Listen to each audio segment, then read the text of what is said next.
But another stock in news, and it's got to be an earnings candidate. This one is PNB Housing Finance. The stock price has dipped almost 10% on the disappointing third quarter numbers. We spoke to Sanjaya Gupta, the MD of the company. Listen in to what he had to say.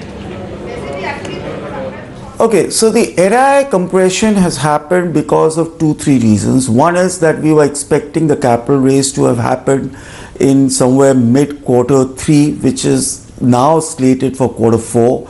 So the average lever during quarter 3 was higher than anticipated. Hence, we borrowed a lot and we are carrying an excess liquidity of 10,000 crores, which compresses my NII by almost 2.3% or 230 basis points on that 10,000 crores.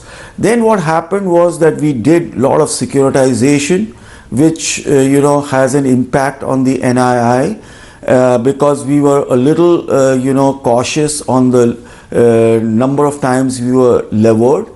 We also sold down corporate book, which was of very good quality, worth about 2,000 crores. So that interest income also did not come in quarter 3.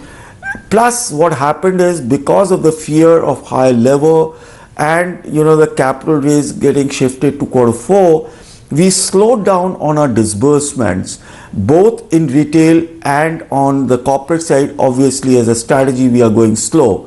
So that also compressed our NII. So there are about 3-4 factors which compressed the NII by about 20 basis points on a book of about 70,000 crores on balance sheet.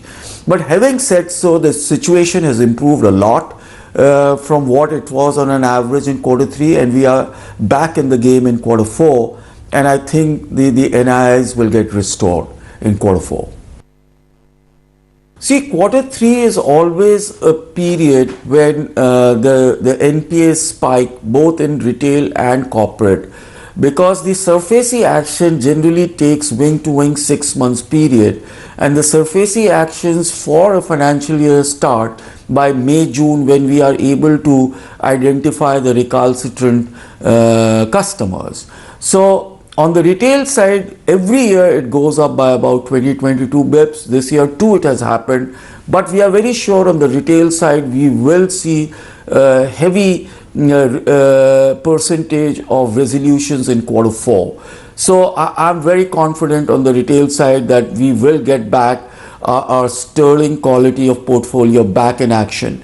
The proof of the pudding about PNB Housing is that we have about 20% of our AUM which is securitized, both home loans and LAP portfolio, worth about 17,500 crores. That has matured to a level of about 36 months, and the gross NPAs in that is only 0.2%. So that is the quality of acquisition underwriting. PNB Housing, of course, down 10%, was down about 6-7% yesterday as well when numbers came in, just I think during market hours. Let's look at what's the Nifty scorecard so far, and in terms of earnings, what has happened. We are in the middle of earnings seasons, and 50% weightage of